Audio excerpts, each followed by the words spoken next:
Today on Noble Legends podcast, I have YouTube sensation Gael Herrera, whose football Familia has taken the Northern Virginia football scene by storm, but he's also going to tournaments all across the East Coast and I'm sure beyond. Gael, great to see you again. Thanks for doing this. So, Julian, how are you? Oh, good to see you, man. Got a chance to hang out with you at the state semifinals last year. Um, Gael is a 2021 graduate of Hayfield High School. You coach at ASA on the travel program, so you know what you're doing. You're not just a funny dude, um, and you're really passionate about soccer. Obviously, I thought I'd start out by getting your thoughts on the recently concluded high school season. Obviously, Mm. Herndon is a state champ. What did you think about the season? Is Herndon a worthy state champion in your mind? And what are some of your other thoughts about the season? No, for sure, yeah.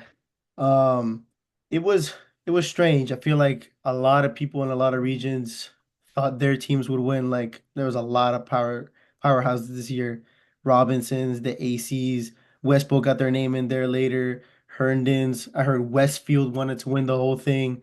Um, I don't know much about the Virginia Beach teams, but I think this is one of the first years where someone thought a lot of like there was a big amount of teams where they thought they were going to win the whole thing, but ended up being hurt. And a lot of people weren't talking about them this year. They thought they couldn't do the run like last year, but they went all the way. Wakefield's another team where no one thought they were going to go that far as well.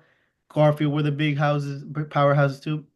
I ended up winning it, but it was a year where a lot of people were going to win it, but Herndon Who, won it. who, I'm sorry, Gael. Who was the best? Who do you think was the best team in your mind? Do you think the best team won it, or when I know you saw a lot of the Alexandria City games because you coach some of those kids, and Yeah. you know kids all over, especially the southern part of the county. But who do you think was the strongest team? Without being biased, talent, AC completely. I know I coach these boys, but the level that those guys are on is just another level. But as a team, because AC disappointed me. As a team, Garfield was strong. Garfield's strong. Garfield fought for each other. A lot of talent everywhere. But the thing is, the coaching was good. You can tell that those guys were really strong. And I think I'll give an underdog Westpo. Westpo Yeah, was very, very good. I don't think the most talented, but CJ with his tactics and his instructions and his coaching kept him going for a while. yeah, and I definitely think West Potomac. They had injuries the day they played Herndon. Stephen Ramirez was hurt that day. He played, tried to play. He wasn't effective. They're missing a couple other guys. Herndon's a great team, and just because you're strong doesn't mean you're going to beat them. But West Potomac was able to still have a great postseason, even though they're fighting through some stuff. Um, Generally, what do you think about the high school game? I know you spend most of your time with club soccer. Most of your videos are on the club. But do you like the high school game? Would you rather go to a high school game or it doesn't matter to you? Um, High school's weird, you know, known for its long ball, physicality, set piece goals. When I first joined Hayfield 4 years ago, I was trying to change that a little bit because I've always felt Hayfield's philosophy has always been with Jerky ball possession, and it's really hard to change that mind from a lot of people because we especially had a hard time this year in Hayfield to like keep give the confidence to these players to not boot it up. You do have a lot of time to train with these boys, a lot more at club, but I I I I guess it's really hard to get away from that. So I guess there's a little beauty in keeping that long ball set piece goal. You can play with that like 10%, but then the 90%, I really wanted to change the way the boys play this year. And I would say I don't really like it. And if I would ever get my own team, I would like to change that Mhm. and more ball position, but sometimes you're gonna have to win a goal by a long ball. Some teams are good at their own game as well. Their own game is long balls, pace in the back, strong in the air. So I think I like it 10%, and then if I could change it, 90% would be my game maybe. Yeah. Well, look at Herndon and their long balls. With Manny and O2. What are you gonna do? Um, are your high school videos as popular as your club videos? Do you do just as well with your high school stuff? I think that's a good question. Yeah, I think it depends on the season. If everyone's in high school season, it does well. If it's in club season, like in the fall, it does well. I would say which one does better. think I think the club does a little bit better, but if I start recording other teams, maybe like if I post the Wakefield video, I think the Wakefield video is gonna do better than a lot of videos in the fall from Yeah. club. So yeah. I think on the postseason, when you post the teams that are advancing, you're going to get a lot of traction out of that because everyone's paying attention to those teams. But during the regular season, you got what 28 teams in the area playing, or more if you count Loudon and Prince William. So it's probably harder to get to Yeah, get I would people tell looking people at. like it's a bigger niche, I would say, because not everyone's in MLS, not everyone watches MLS, you know. In high school, anyone can watch it. Your mom's friends, your brothers, your little sisters, you know, your friends that don't even play soccer, they can watch those games because it's more interesting, or you know the players on the team because your friends go to that school, so it's just a bigger niche. So I think that's why high school hits a little bit more sometimes. Yeah. Well, how did you start making videos? Is this just something that just came? You just started doing it and you were successful, or was it like did you intend this is like a business idea? I want to try this and I think I can do this. How did the whole thing started? Whole thing No, start? for sure. Yeah, it was funny. You know, it's about to be almost 2 years. You know, I graduated from Hayfield. You know, I was about to go to D1 in Radford, and then just talks didn't happen.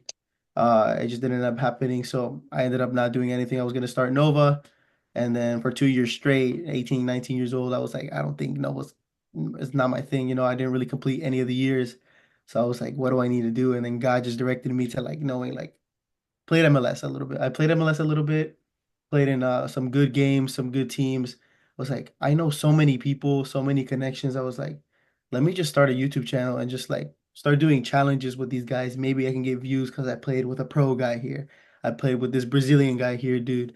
And I was like, me and Lorenzo as well. Like Lorenzo has a good name because he has been called up to the national team for a camp in El Salvador. So I was like, me and him could just do this, you know, former D1 recruit versus Lorenzo, El Salvador national team player, taking shots on him. I was like, that's really good clickbait. Maybe people will click on those and get some good likes and views.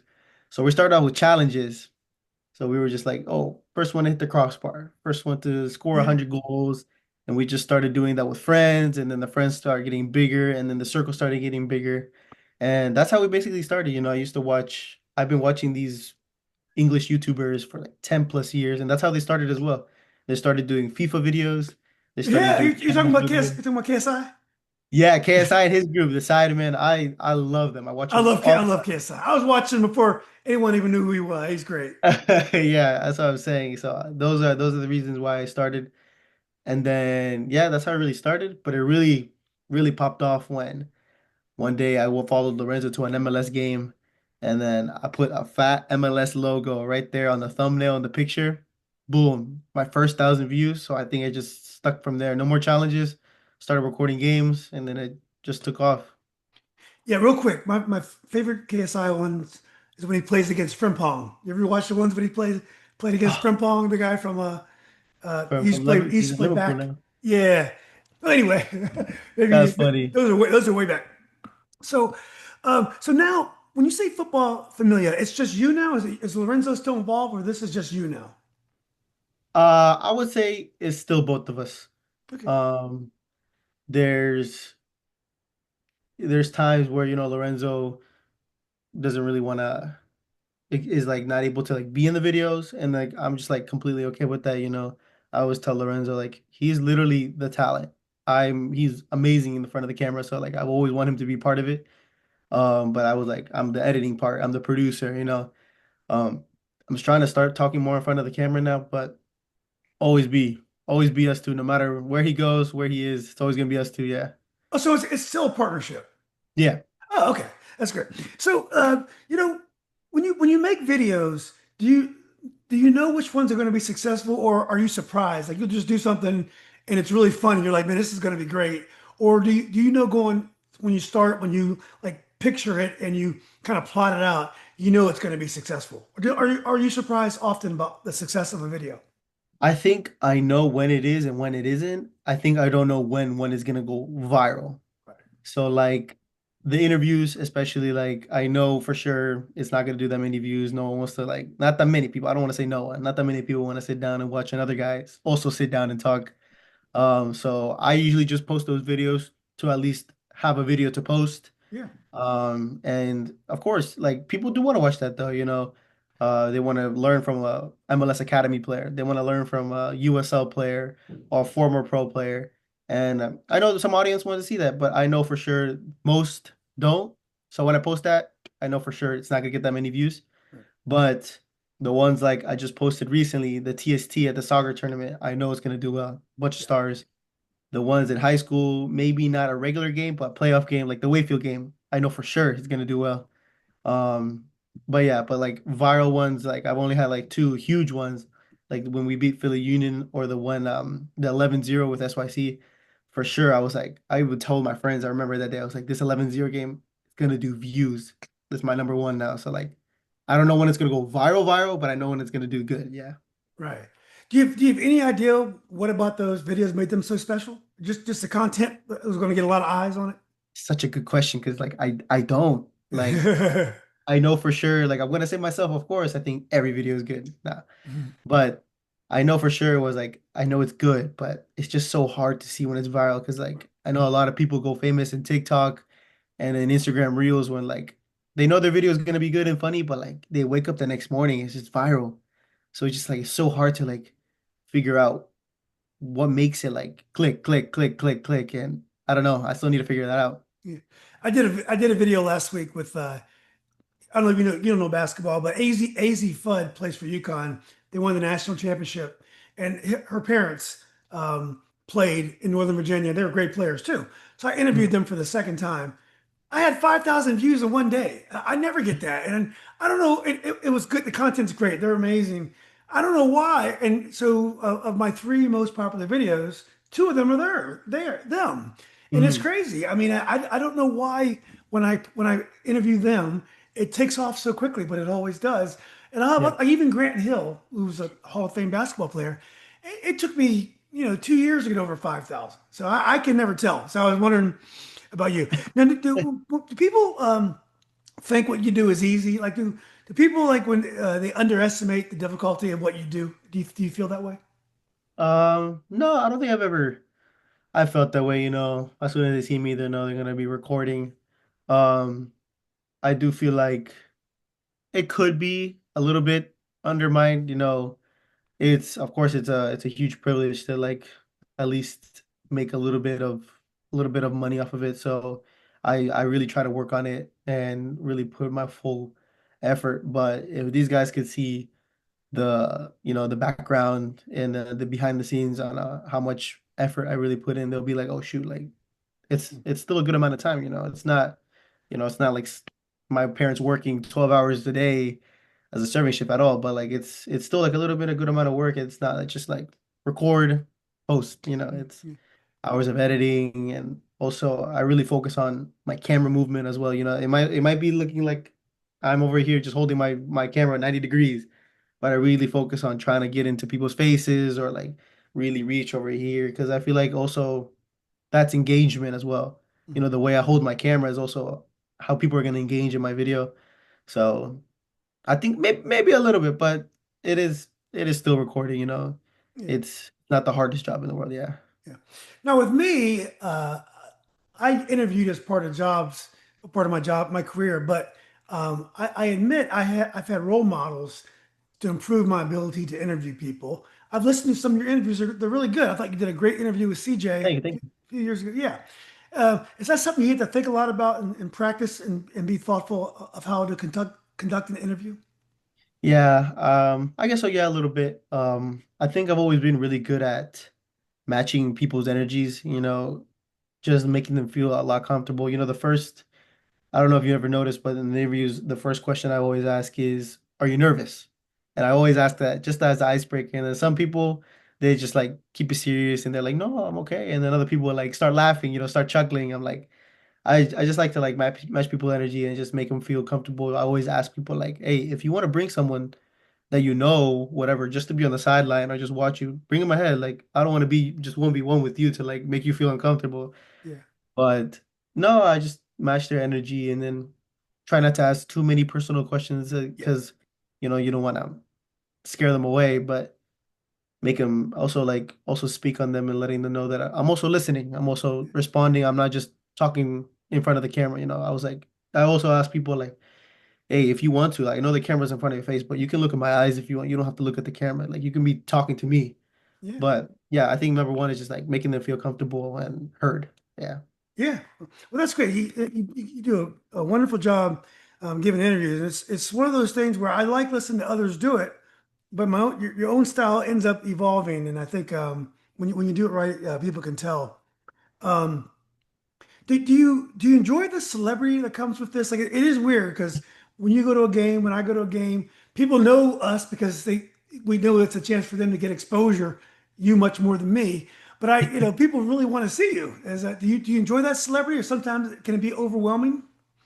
No, I think it's so cool, It's of course it's not like hundreds of people coming over here, but it's starting to grow a little bit and a little bit, and it's just so cool to feel like the YouTubers like KSI and then the Sidemen, that's like they have people running up to them, and now we're like kind of starting to see that, and it's like people want a picture with me, like people want to do this over here. Over there at TST, I had signed someone's shirt and they didn't even know who I was. They saw my sub count and they were like, "Oh, can you sign my shirt now?" I was like, "Oh, now you want a shirt signed?" But it's like it's I still think it hasn't hit that people know me like that and they want to take a picture. I just do it, and of course I'm gonna do it. But it's still a little bit of a strange feeling. But I love it. I love it. I like when people take pictures and like, Yeah. of course I'm gonna run it. Well, you carry yourself very unassuming. So I think people might not put your face to the football familia at first, and then Yeah. like again, you're not trying to overwhelm people. You're out there doing your job.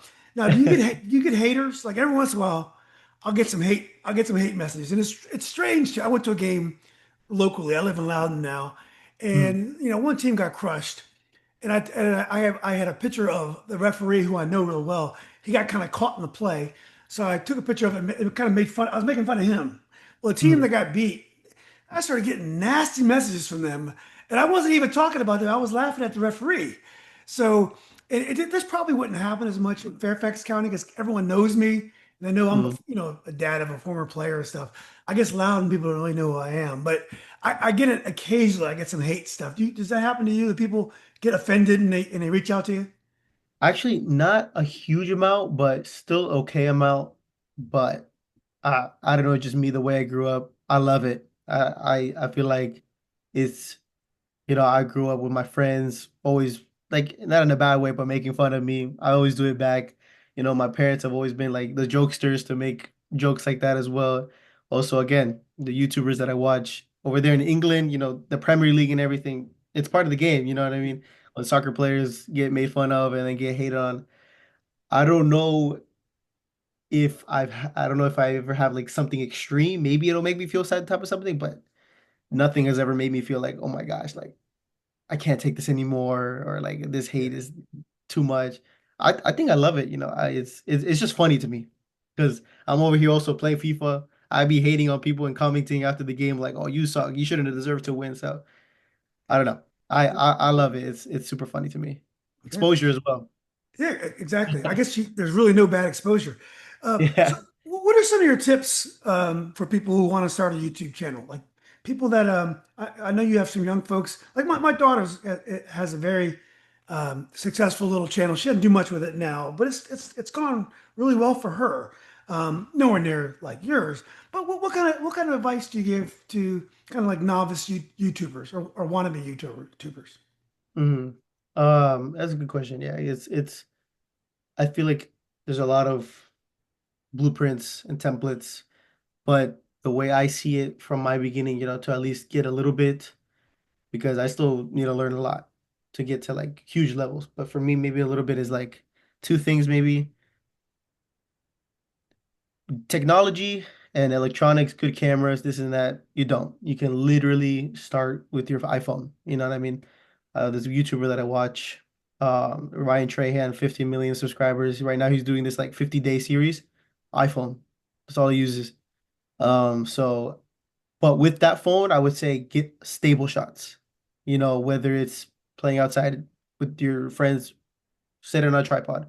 Whether it's you doing makeup, set it on a tripod. Get a stable shot so it doesn't like you don't like distract your viewer from so many things while you're holding your phone, jiggling up and down. No, like right there in front of your face. So with your phone, you can start with your phone. Get a still shot is my number one thing. And then maybe number two, find your what's the word? Maybe you can help me with that your one thing, like your niche. Your niche, or Yeah, your your niche. yeah, Yeah, something like that. yeah. Find your niche and stick with it. You don't want to do interviews like we are, and then next interview, I'm going to the water park. You can't do that. You gotta really build that audience, someone that wants to come back and watch. And yeah, find your niche. Unless you're a dude or a girl that likes to do daily vlogs. Oh, just as my random life, this is what I do every day. Right. But if you really love something like soccer, a sport, a hobby, stick to that. And I guess try to find ways to like, I guess make it more level it up, Like I said, the soccer thing, the thing that we leveled up was like, let me record league games and then let me record now my own tournaments. And then you just keep on building up. But yeah, find your niche and then really focus on thumbnails as well. Like the first thing that viewer sees is that picture of the video. Does that look like a good video? Is it high quality pictures? Does it look like it's going to be interesting? And your titles as well. You can't make them too long, but you can't make them, I guess, out of the, how was I going to say it? Can't make them too long, but you also have to make it sound like, don't leave them intrigued as well. Like Mm. today we're taking 100 shots. That's it. Like 100 shots on what, blah, blah, blah. Let me figure it out. Let me press the video, you know?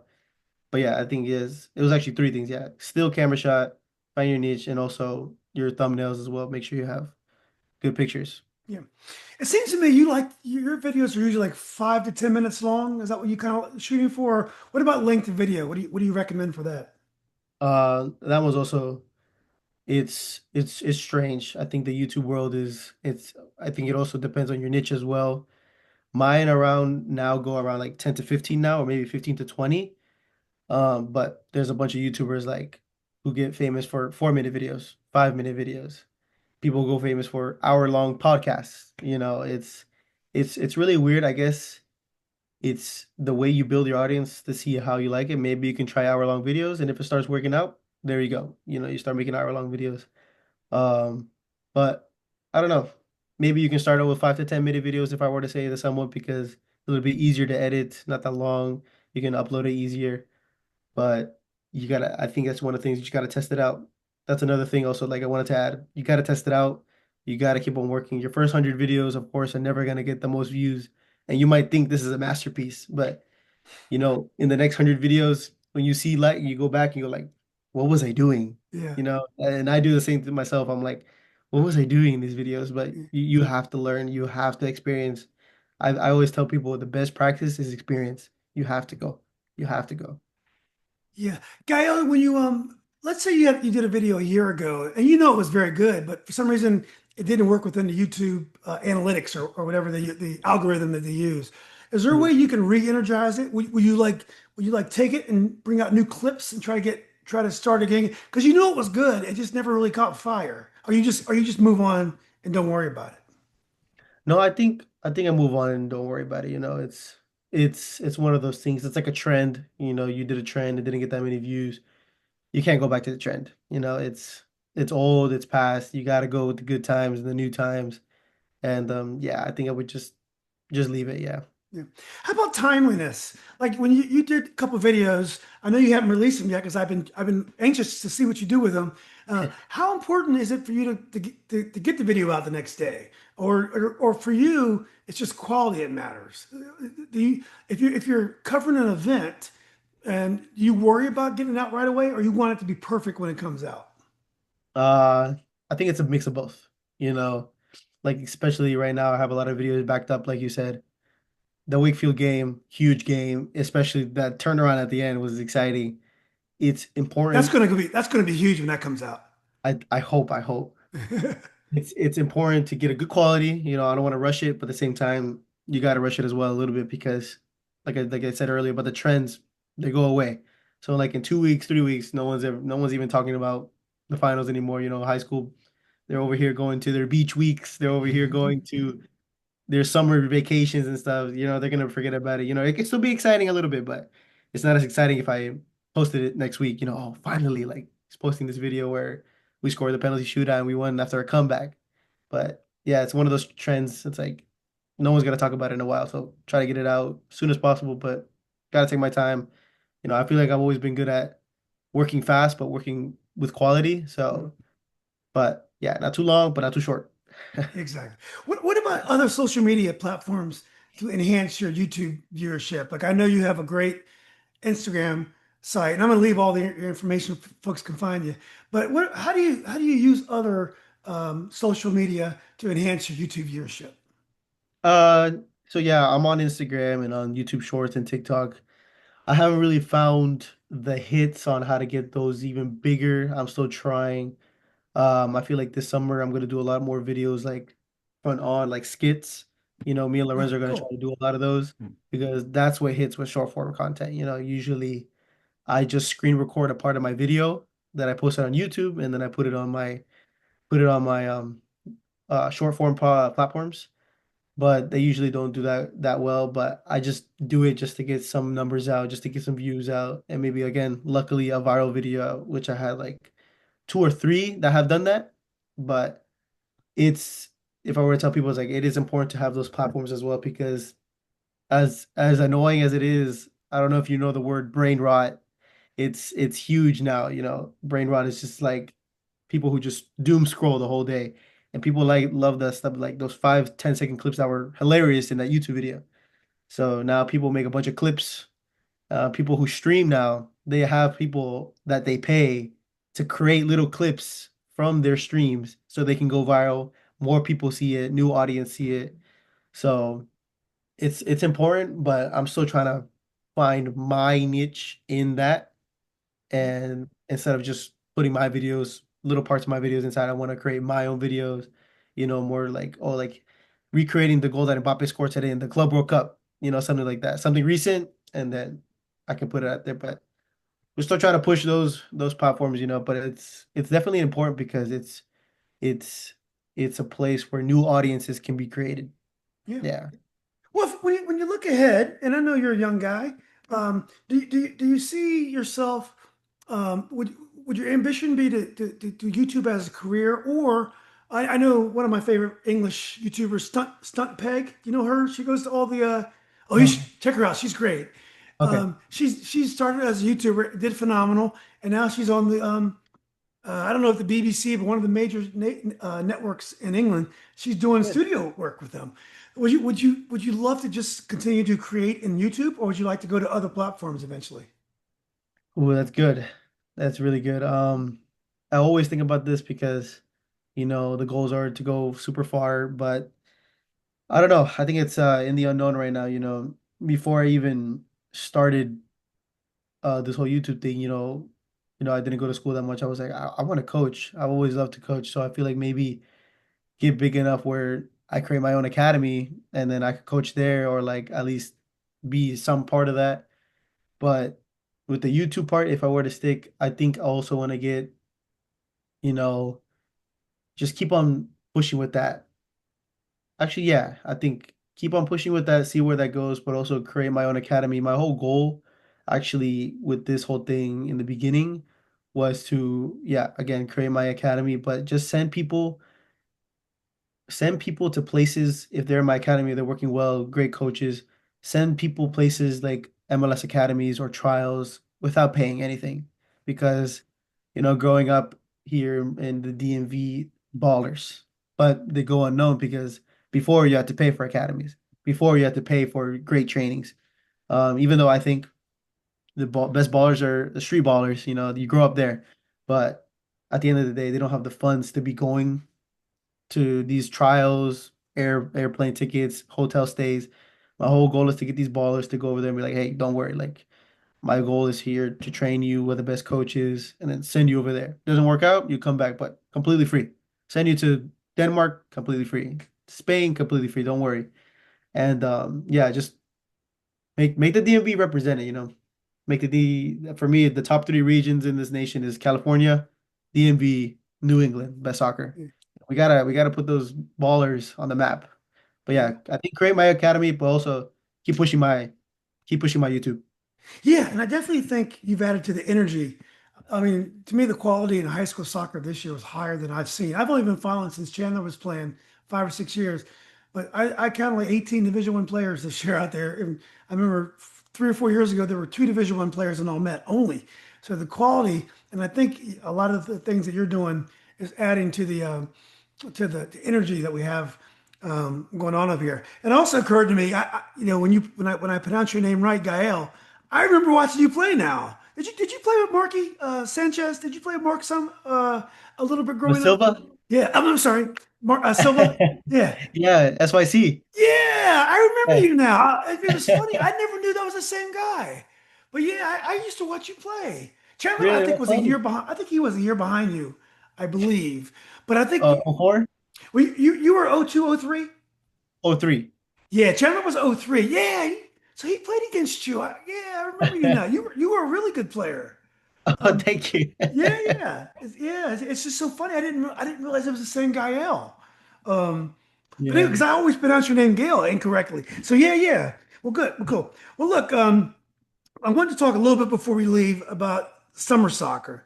Um, All right. I love the summertime because yes, the Premier League is great and La Liga is great, and we have the Champions League.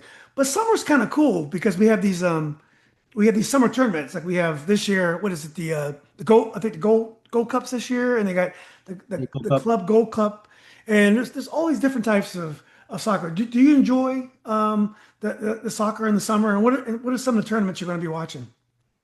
Ooh, Club World Cup yesterday made me mad. I'm a Real Madrid supporter back here. You can see it. Yeah, I missed the last minute pen. Valverde missed the last minute pen to win the game against Al Hilal. So you I'm guys tied. already, You guys tied them. yeah. Oh my God, the Saudi. Oh my God, who was on that Saudi Arabian team? It's just the regular players. I know their keeper saved it. He's played in Morocco. He's played at Hmm. Sevilla. Their winger is very good. He starts for the national team as well. They have Koulibaly, used to play in Napoli. Neves, who used to play at Wolves. They have super strong team. They've- But still, I don't want to say embarrassing. Holly Hill is strong, but it's still embarrassing when Madrid's losing to teams like that. But I still feel like these teams are not taking it serious because it's just like another huge soccer tournament in the summer. You guys need to be resting. But I It's a guess, chance to play. It's a chance to play younger players too, isn't it? For Real yeah, Madrid. Yeah. the striker, he barely even plays and he scored for them. He was starting, he scored because Mbappe's injured. Yeah. But I'm gonna definitely be watching that for sure. Gold Cup a little bit less. El Salvador is still in it. I'm from El Salvador, so Mhm. they're in it. But I'm super happy that they qualified the other day for the next round for World Cup qualifications. We're still trying to get better in each day, but yeah, definitely Gold Cup a little bit, Copa Cup a lot because big teams. Yeah, that's really it, right? I'm waiting How for Copa about Talento, those type of stuff too, right? are you going to Copa Talento down in Richmond? Yeah, of Okay. course. Yeah. Yeah, Yeah. great. Okay, I was talking to the organizer, Roddy, yesterday. 'Cause I was trying to I got him the Herndon goalie. I recommended the Herndon goalie to go down for his Mhm. team. So maybe I'll check that out. What about MLS? Do you watch any of the MLS during the summertime? I, I don't really. I don't know. It just never hit for me. Yeah.